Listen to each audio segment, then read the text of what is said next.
በስመ አብ ወወልድ ወመንፈስ ቅዱስ አሐዱ አምላክ። ሰላም ስድራ እግዚአብሔር አምላክ ኩልኩም ስድራ እግዚአብሔር ኣብ ዘለኹም ካብ ዝዓበኹም ስጋብ ዝናኣሽኩም ካብ ኣቦታተይ ካህናት ዲያቆናትን ምእማንን ምእመናትን ከመይ ትኾኑ ከመይ ጸኒሕኩም ከመይ ትኾኑ ኣለኹም እንኳዕ እግዚአብሔር አምላክ ነዚ ቅዱስ መዓልቲ ነዚ ቅዱስ ቃሉ መንፈስ ነቃቂሑ ነዚ ዕለት እዚ ነዚ ሰዓት እዚ ቃሉ ክንምገብ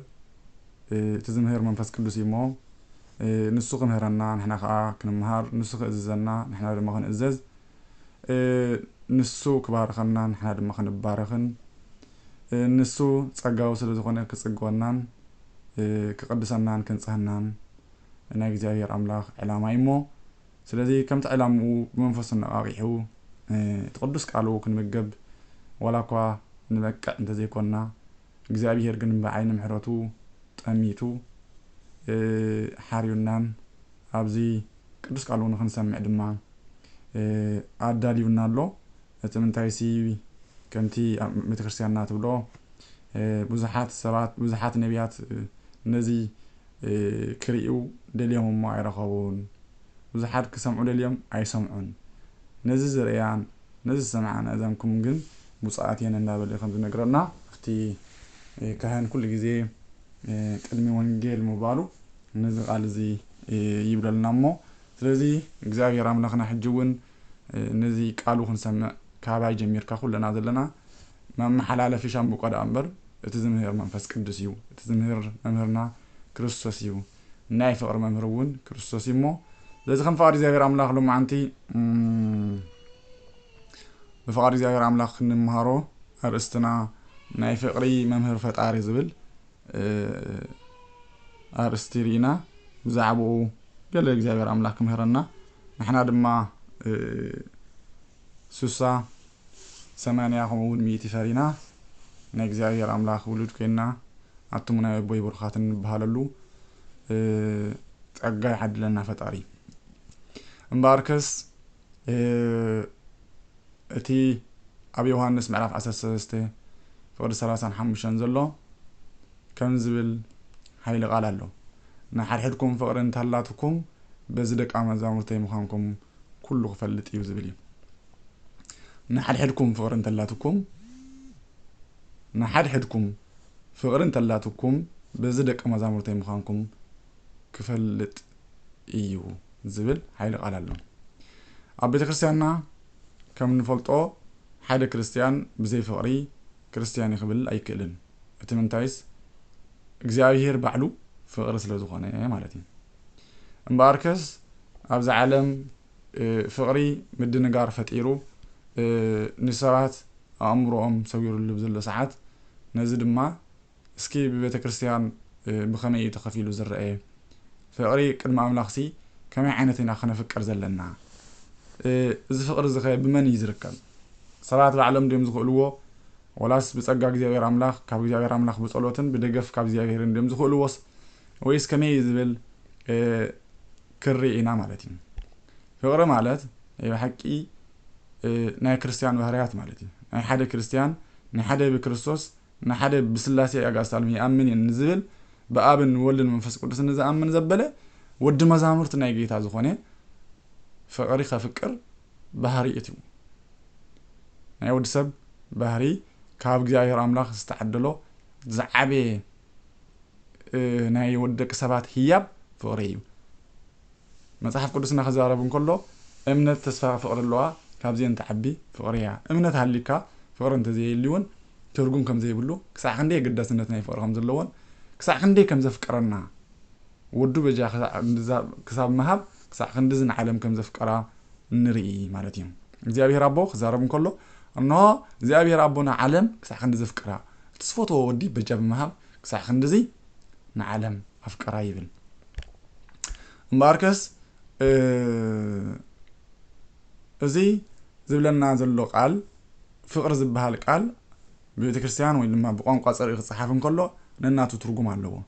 ማለት ቋንቋ ጽርኢ ማለት ግሪክ ናይ ግሪክ ቋንቋ ማለት እዩ ካፍቶም አንሸንት ወይ ድማ ዓበይቲ ቋንቋታት ዝበሃሉ ክርአ እንከሎ ነቲ ፍቅሪ ኣብ 4 እዮም ዝኸፍልዎ ምናልባሽ ድሓር ابزي بتاشمو كوبي غير خسدلكم يختريوم انتي لما حاز مالتي سلامتاي بفلاي امنسيات فقر بمبال طراي جيغا فقري يحزيم سلازي ناي املاخ يمسلو مو ግን afti ze turgum ze yiblu ወይንም afti kun ze kone afti khot kono khirkabo ze yigba faqri yirkabዮም بحفشان كلنا ون كما فلطو كم دك بيت كريستيان بزعبو فلطو كلنا الناس اللي زغبا بزعبو قال خنبلينا فقري قنقا صري اب 4 يزخفل اغلالصو دما اتي حده يوروس يبحال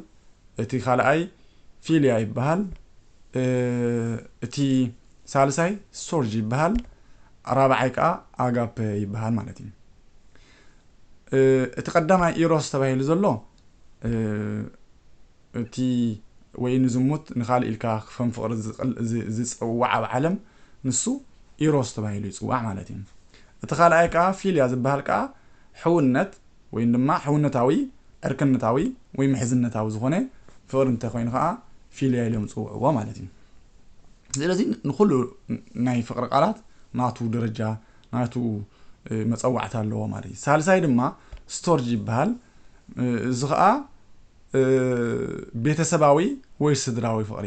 ነቦኻ ነድኻን ሕዋትካን ተፍቅረሉ ፍቅሪ ስቶርጅ ተባሂሉ ይጽዋዕ እቲ ራብዓይን ደምዳምን ዝኾነ ንኹሉ ድማ ዘጠቃልል ግን እሱ አጋፔ ተባሂሉ ይጽዋዕ እቲ አጋፔ ዝባሃል ፍቅሪ ንስዩ እቲ መሰረታዊ ለደቀ ሰባት ዝተዋሃበን ካብ እግዚአብሔር አምላኽ ተቀበልናዮን ምስ እግዚአብሔር አምላኽ እንነብረሉን እዚ አጋፔ ዝባሃል ፍቅሪ እንታይ ይባሃል አምላኻዊ ፍቅሪ ንሕና ኣብ አምላኽ ዘለና ፍቅርን ከምኡውን አምላኽ አባና ዘለዎ ፍቅርን እንገልጸሉ እዩ እዚ አጋፔ ዝባሃል ሕጂ ኣብዚ አተሽን ክንገብር ክንከላለና ማለት እዩ እዚ እቲ ሜንሊ ዝባሃል ወይ ድማ ቀንዲ ህይወትና አገዳስ ዝሆነ እሞ ካብ እግዚአብሔር አምላኽ ድማ ጸጋን በረከትን ንረኽበሉ ሓይልን ንረኽበሉ ንጸላእትና ክነፍቅረሉ ንኽእል ፍቅሪ እዩ እዚ አጋፔ ዝባሃል ንሓደ ጸላኢኻ ከመይ ጌርካ ከተፍቅር ኣለካ ትፈልጥ ከምቲ ጌታ ኣብ መስቀል እንከሎ ስለ ጸላእቱ ክጽሊ ዝኽኣለ ከምቲ እኳ እስጢፋኖስ ሊቀ ሰማዕታት ኣብ መስቀል ኮይኑ ስለ ጸላእቱ ክጽሊ ዝኽኣለ ብዳርባ እምኒ እንዳቀተልዎ ከለዉ እዚኦም ዝገብርዋ ይፈልጡን እዮም ይቀረበሎም ክብል ዝኽኣለ ንጸላኢኻ ምፍቃር ክሳዕ ክንዲዚ ዕምቆት ዘለዎ ፍቅሪ ክሳዕ ክንዲ እዚ ሓይሊ ዘለዎ ፍቅሪ ክሳዕ ክንዲዚ ብርትዕ ዘለዎ ፍቅሪ እቲ አጋፔ ዝባሃል ፍቅሪ አምላኻዊ ፍቅሪ ንሕና አምላኽ ዘለና ፍቅሪ ከምኡ ድማ አምላኽ አባና ዘለዎ ፍቅሪ እዩ ስለዚ አነ ንስኻትኩምን አቅድም እግዚአብሔር አምላኽ ዘድልየና ዘሎ ፍቅሪ እዚ ፍቅሪ እዚ እዚ ፍቅሪ እዚ ኣብ ውሽጥና እንተ ዘየልዩ ንሕና ንአምላኽ ክነፍቅር እንኽእልን ንሕዋትና እውን ክነፍቅር እንኽእልን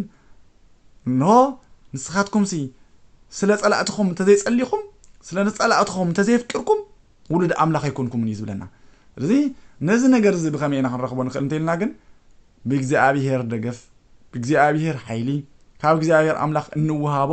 ወይ ክንልምኖ ዝግበአና ሐዋርያት ፍቅሪ እንከለዎም ፍቅሪ ሃበና ይብልዎ ስለምንታይ ኩሉ ግዜ ጸጋ በዲ በጸጋ ስለ ዝኾነ ካብ እግዚአብሔር አምላኽ እቲ ቀንዲ እንታይ ይልዎ አፍቲ እዚ ትእዛዝ እዚ እዩ ካብ ውስጥ ተቀበልናዮ እንዳበለ ዝገልጾ ኣብ ቀዳማ ዮሐንስ 4:21 ሓደ ክንሪኦ ዘለና እንታይ ዝብል እዚ ትእዛዝ እዩ ካብ ውስጥ ተቀበልናዮ ካብ እግዚአብሔር አምላኽ ተቀበልናዮ ትእዛዝ እዚ እዩ ይብለናሉ ንሱ ከዓ እቲ ንአምላኽ ዘፍቅሮ ንሓው ድማ ይፍቅሮ ስለዚ ደቂ ሰባት እንታይ እዮም ክገብሩ ዘለዎም ቀዳምነት ንእግዚአብሔር አምላኽ በቅድሚት ክሰርዑ ኣለዎም ንሰባት ከፍቅሩ ክእሉ ተኮይኖም ስለምንታይ ብዘይ ብእግዚአብሔር ጌርና ክንክእል ስለዘይንኽእል ሜንዩ እንዳቀተሎ እንዳሃረሞ እንዳጸፍዖ ከፍቅር ዝኽእል ብዘይ ብእግዚአብሔር ስለምንታይ ናይ ፍቅሪ መምህር ንሱ ስለዝኾነ ስለዚ ድማ እንታይ ይብል ንሓድሕድኩም ንምፍቃር ካብ አምላኽ ኢኹም ተማሂርኩም ዝብል ኣብ ቀዳማይ ተሰሎንቄ ምዕራፍ 4 ፍቅሪ 9 ዘሎ ሓይል ቃል እንተሪእናዮ እንታይ ኢልዎ ኣፍጠኻኹም ዝብል ብናይ ፍቅሪ ሕውነት ግና ንስኻትኩም ባዕልኻትኩም ንሓድሕድኩም ንምፍቃር እንታይ ኢልዎ ካብ አምላኽ ተማሂርኩም ኢኹም እሞ ክጽሕፈልኩም ኣይድልየኩምን تايو كاب أملاخ كمن كاب كريستوس تاجيرو أرينا كاب سمايات وليدو كاب قدست دنجل مريم توليدو نعنا عم مسكال تسقيلو انه زياتهم زغوروا يفلطون يممو يقرب لهم بشنكارنا وغنا يوم مرير مصيص حموت انداستنا يخلنا كريستوس جن انتي ليورينا انه زغوروا يفلطون يممو يقرب لهم نزقال زخبل زخل حيلي نزبرت زخبل زخل حيلي يدلينا سلازي ابتي هرب أورن تايلو أقدم يسلون جم عرف أربعة فقد الشعات زلوا تايلو كتصحفلكم ون أيدلكم ليلوان نمن تايس كف كريستوس إخم ما إخم تمهركم زخون كريستوس بعلو فقريو أملاخ فقريو فقرس كف كريستوس إخم تمهركم مو كف زي أبيه إخم تمهركم مو سلامن تاي إجزاء أبيه أقدمكم هابلو بخم سلاز جوركم مو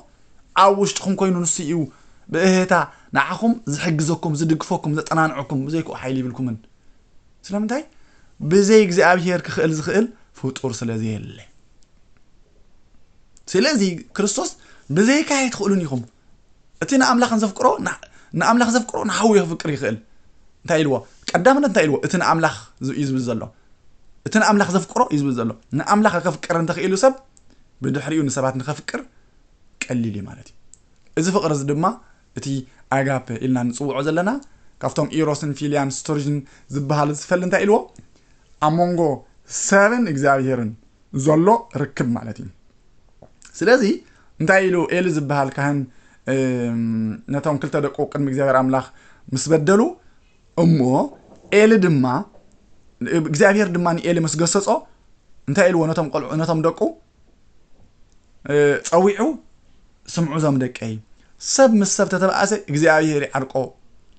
ሰብ ምስ እግዚአብሔር ተተባአሰ ግን ሜኒ ዓርቆ ዝብል ቃል ይተዛሪብዎም ስለዚ ቀዳምነት ክንገብር ዝግበና ካብ ቀደም ካብ ቦታትና ጀሚሩ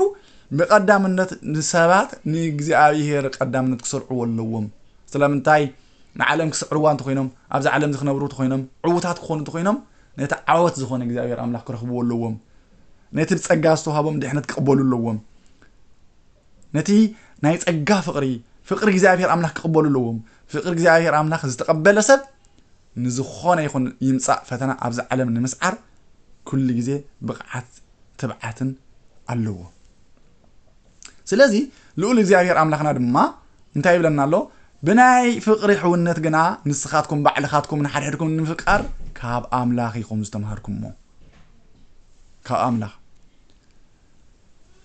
ኣብ ዮሐንስ 15:17 ዘሎ እንተሪናዮ ንሓድሕድኩም ክትፋቀሩ ዝዝዘኩም ኣለኹ እንዳበለ ይዛረብ ንሓድሕድኩም ክትፋቀሩ ስለ ጸላእትኩም ክትጽልዩ ስለ ዓለም ኣብዚ ዓለም ዘለው ሕዋትኩም ስለ ፍጡራት ባርአያ ስላሴን ዝተፈጥረ ፍጡር ክትጽልዩ ምኽኣል ስለቶም ወዲቆም ኣብ ዕንወት ዘዓለም እዚኣ ዘለው ስለቶም ነዛ ዓለም እዚኣ ሕማቕ ኣርአያ ኮይኖም ዘለው ክንጽሊ መንፈሳዊ ግዴታና እዩ ስለ ጸላእትና ምጽላይ ደጉማ እዩ ስለ ሰባት ንክንጽሊ ግዴታ ኣለና ስለዚህ እቲዮም አቦታትና ሐዋርያት እቲዮም አቦታትና ቅዱሳን ኣብ ግዜ ሐዋርያት ጴጥሮስ ኣብ ቤት ማእሰርቲ ከሎ ስለ ጴጥሮስ ይጽልዩ ነይሮም ንሱ ግን ጸልይለ ይበሎም እኳ ደኣስ ኣብ ቤት ማእሰርቲ ነቲ መልአኽ ምውጻእ ኣብይዎ ስልኡ ዝጽልዩ ግን መንፈሳዊ ሓላፍነት ወሲዶም ዝጽልዩ ሰባት ግን ነይሮም ስለዚህ እግዚአብሔር መልአኹ ልኢኹ ድማ ጴጥሮስ ካብቲ ቤት ማእሰርቲ ውጽይዎ ንሓድሕድና ክንጽሊ ኩሉ ግዜ ንሓድሕድኩም ጸልዩ ንሓድሕድኩም ተደጋገፉ ንሓድሕድኩም ተጸናንዑ ዝብል ቃል ኩሉ ግዜ ናይ ክርስቲያን ባህር ምዃኑን ፍቅሪ ድማ ኩሉ ግዜ ንሓድሕድና ክንፈቅር እዚ ትእዛዝ እዚ እግዚአብሔር አዚዝና እዩ እግዚአብሔር አምላክ ክነፍቅር ሞንዓኡ ብኡ ድማ ክንክእል ትዝዓበ መሰረታዊ من مقولفي ونما مفتح أب كريستنا فقري أبز عالم إذا فقرنا إجزاء أملاك سلز جودة لنا إذا أجابة إلنا تسوي إذا الله فقري أملاك أو فقر زبهل إذا سلز يلا عالم تناويسا نحواتك تفكر نبقى ندأنك تفكر نبيت السبع نحبرت السبع كتفكر نهزبخ تفكر زي تخيل زلا إذا سلز جودة لي إذا أجاز سلز جودة لي أموخه بخمة يزك على انتلنا نحب إجزاء أملاك صلوات بالمقبار ካብ እግዚአብሔር ኣምላኽ ጸጋ ብምሕታት ብርኪ ብምኽፋል ተንበርኪኽካ ኦ ጎይታ ኣነ ኸፍቅር ኣይከኣልኩን እሞ ፍቕርኻ ዓድለኒ ኦ ጎይታ ጸጋኻ ዓድለኒ ኦ ጎይታ እንሆ ጸላእተይ ንኸፍቅር ሓይልኻ ሃበኒ ኣባይ ይገለጽ ፍቕርኻ ኣባይ ይገለጽ ፍቕርኻ ዓድለኒ ብዘይ በኣኻ ኣይክእልን ዝብል ጸሎት ብምግባር ኣምላኻዊ ፍቕሪ ኣባና ንኽህሉ ምጽላይ ስለዚ ስለ ፍቕሪ ምጽላይ እዚ መሰረታዊ ነገር ኣብ ክርስትና እዩ ፍቕሪ ዘይብልካ እምነት እንተልይካ ፍቕሪ ዘይብልካ ተስፋ እንተልይካ ይወድቁ እዮም ፍቕሪ እንተልይካ ግን እምነት ንኽህልወካ ተስፋ ንኽህልወካ ዝቐለለ ማለት እዩ ስለዚ እግዚአብሔር ኣምላኽ ኣብ ዓለም ነዚ ብዝሙት ትወድቀሉ ዘላ ናይ ዝሙት ፍቕሪ ሒዝዋ ወልፊ ኮይንዋ እትነብሮ ዘላ ነዚ ከቅድሚ እግዚአብሔር ኣምላኽ ንመሓዙታ ቦታ ትህብ እሞ እቲ ፍቕሪ እግዚአብሔር ኣምላኽ ኣብ ውሽጡ ስለ ዘየለ ክንደይ ሰብ እዩ ብሕዋቱ ዝግፋዕ ዘሎ ክንደይ ሰብ እዩ ብሕዋቱ ዝሕረድ ዘሎ ኣብ ሰዓት እዚ ክንደይ ሰብ እዩ ክምሲሉ እንዳርኣየ ከሎ ግን ከ ኣብ ውሽጡ ቁስሊ ሒዙ እናሓድሕዱ ዝቃተል ዘሎ እናሓድሕዱ ኣብ ሚድያ ከይተረፈ ዝመውት ዘሎ ሰብ ኣፍቂረካ ኣፍቂረኪ ፈቴካ ፈቴኪ ብዝብል ናይ ሓሶት ናይ ዓለም ፍቕሪ እቲዮም ኢሮስ ፊላ ዝበሃሉ እዚኦም እንታይዮም ዝገብርዎ እሳቶም ቀዳሞት እንተ ኮይኖም እቲ ኣጋፔ ንቅድሚት እንተ ዘይመጽኡ እንታይ ይኸውን ኣሎ ኩሎም ፍሩሳት እዮም ማለት እዩ ስለዚ ኣቦኡን ኣዶኡን ከፍቅር እንድሕር ኮይኑ እነሆ ነዚ ዓለም ንሕዋቱን ንመሓዙን ከፍቅር እንተ ኮይኑ እቲ ካብ እግዚአብሔር ኣምላኽ ዝውሃብ ኣጋፔ ዝበሃል ፍቕሪ ንሱ ቀዳምነት ክሕዞ ኣለዎ ንሱ ንኹሉ ስለ ዝዕብልል ስለምንታይ ሓንቲ ንእሽተይ ሕብሪ ኣብ ብዙሕ ማይ እንተእቲኸያ ብሙሉእ እቲ ማይ ሕብሪ ትቕይሮ ሓቂ ስለዚ እቲ ኣምላኻዊ ፍቕሪ ኣብ ውሽጥና እንተልዩ ነቲ ሕውነታዊ ፍቕሪ ከመይ ገይሩ ክውን ዝኾነ ርቱዕ ዝኾነ ኣግባብ ዘለዎ ፍቕሪ ናብ ጌጋ ዘይኸይድ ፍቕሪ እንደገና ንወለድኻ ይኹን ንቤተሰብካ ይኹን ንዕሩኽትኻ ይኹን ንቤተሰብካ ይኹን ንሕብረተሰብካ ከተፍቅርን ከለኻ ከመይ ጌርካ ተፍቅሮ ከም ዘለካ ዝምህረካ ኣብ ውሽጥኻ ኮይኑ ዝመርሐካ ጋይድ እቲ ናይ እግዚአብሔር ፍቕሪ ሕማቕን ጽቡቕን ፈልዩ ዝፈልጥ ምጥባርን ሓሶትን ፈልዩ ዝፈልጥ ኣጋፔ ዝበሃል ፍቕሪ የድልየና ኣሎ እዚ ማለት ካብ ልብና ክነፍቅሮም ወላ እንተበደሉና ስለኦም ክንጽልም ኻል ወላ እንተጸልኡና ስለኦም ምፍቃር ብፍቅሮም ምሕራር ነዚ ነገር እዚ ካብ መን ይመጽእ ካብ መን ይከኣል ብመን ከይከኣል እንተልና ብኡን ንዑኡን ክብርን ምስጋናን ውዳሴን ንዓው ይኹን ብክርስቶስ ጥራይ ዝከኣል ብእግዚአብሔር መንፈስ ቅዱስ ጥራይ ዝከኣል ብረድኤት እግዚአብሔር ኣብ ጥራይ ዝከኣል ስለዚ እዚ ፍቕሪ እዚ እግዚአብሔር ኣምላኽ ንኽዕድለና ኩሉ ግዜ ክንጸልይ ይግባአና ሕማቕን ጽቡቕን ፈሊና ክንፈልጥ ኣየናይ ትኽክለኛ ፍቕሪ ናይ ሓሶት ፍቕሪ ክንፈልጥ እግዚአብሔር ኣምላኽ ይደግፈና ኣብ መጽሓፍ ቅዱስ እንተርኢናዮ ገለ ካብ ዳዊት ደቁ እቲ ሓደ ንሓፍቱ የፍቅር እዩ ንሓፍቱ ምስ ኣፍቀረ ሕማም ፍቕሪ ይሕዞ ማለት እዩ እዚ ንሓፍትኻ ምፍቃር ጓል እሞኻ ጓል እንኻ ምፍቃር ማለት ናይ ብሓቂ ፍቕሪ ክመስሎ ይኽእል እዩ ንሓደ ኢሞሽናል ዝኾነ ሰብ ግን ናይ ብሓቂ ይኮነን ካብ ኣቦኡ ነታ ሓፍቱ ነታ ጽብቕቲ ሓፍቱ ፀዊዑ ምስኣ እንታይ ገይሩ ፍቕሪ ስለ ዝሓዞ ናይ ሓሶት ፍቕሪ ኣብ ቤተ ክርስቲያን ኣሎ እዩ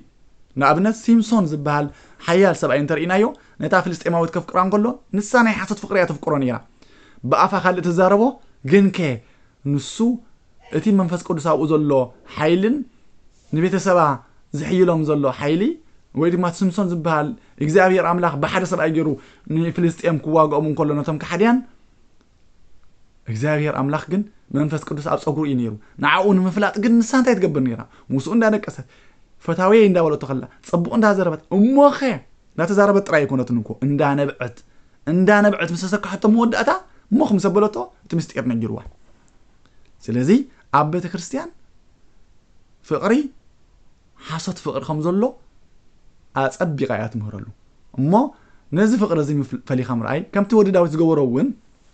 እንታይ ገይሩ ንሓፍቱ ፍቂሩ ሽዑም ወዳእታ ዓሚፅዋ ብድሕሪኡ ካፍቲ ዘፍቀራ እንታይ ዝብል ካፍቲ ዘፍቀራሲ ካብኡ ንላዕሊ ጸሊእዋ ምስ ተረኸባ እዚ እንታይ ነይሩ ናይ ሓሶት ፍቕሪ ነይሩ ማለት እዩ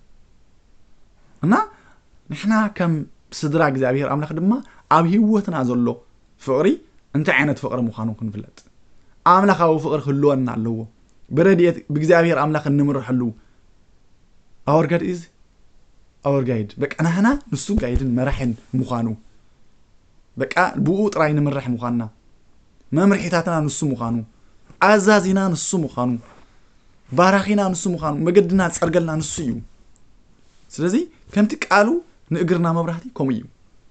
سلازي دما انتايلو أقدامي بيطرس معرف كلته فقد عصر شو عتزل حيل قال انترينا يو كمز السعبيبل نقول لسبا خبرو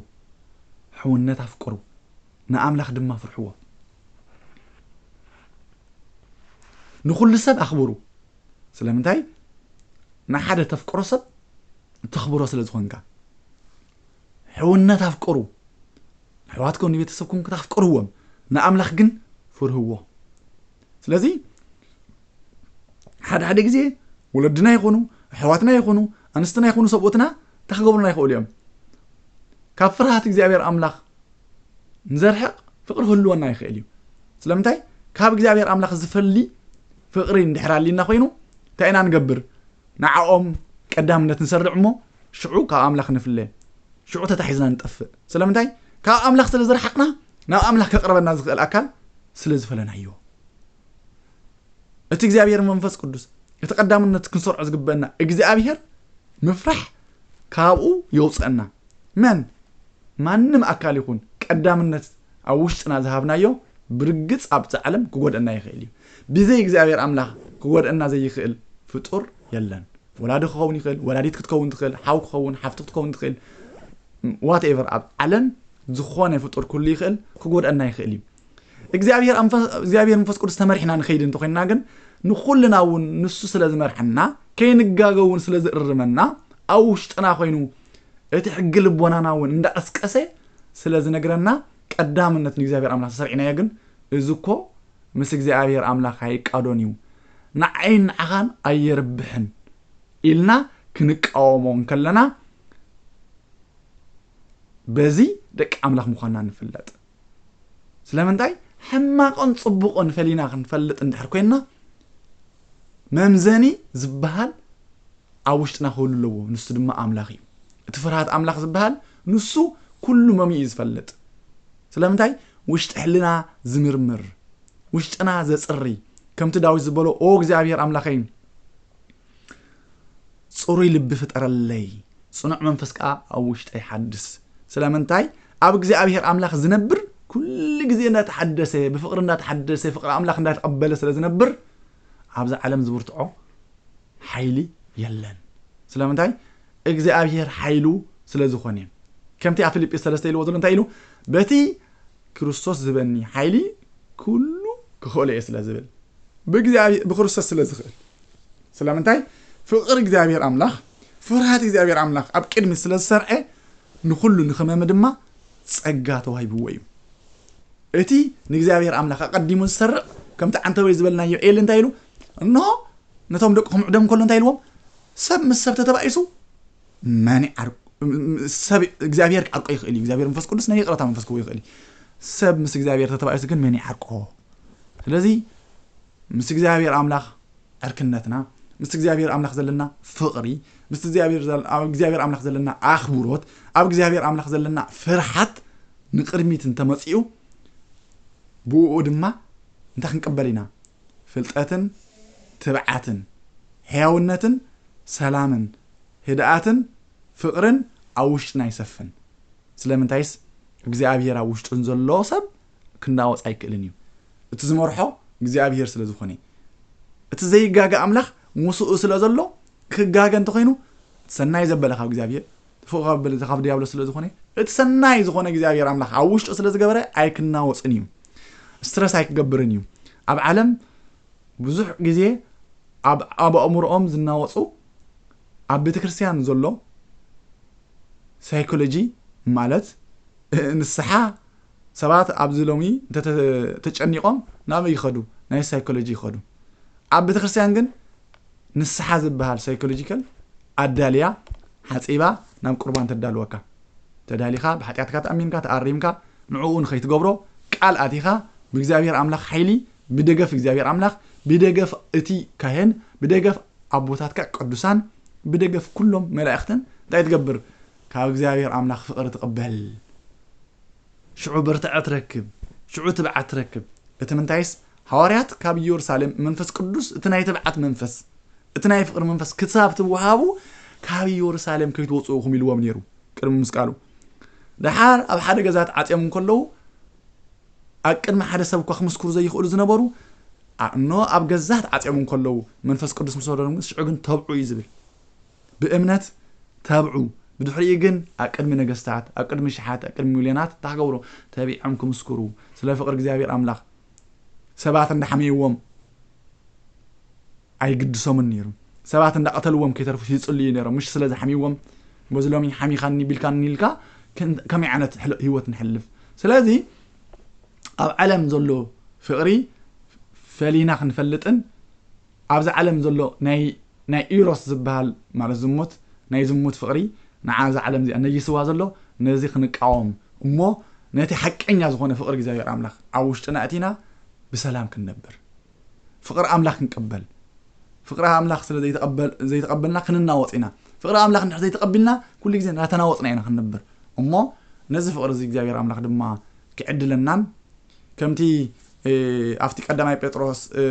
معرف كل تعثر شو عتدلو نخل السب كنا خبرن حولنا كنا فكر نعمل خدمة خنفرحه كنكئلينا بمن بإجزاء أمو إجزاء أملاخ مصقو إدق فنا الله عيلو إذا جمرنان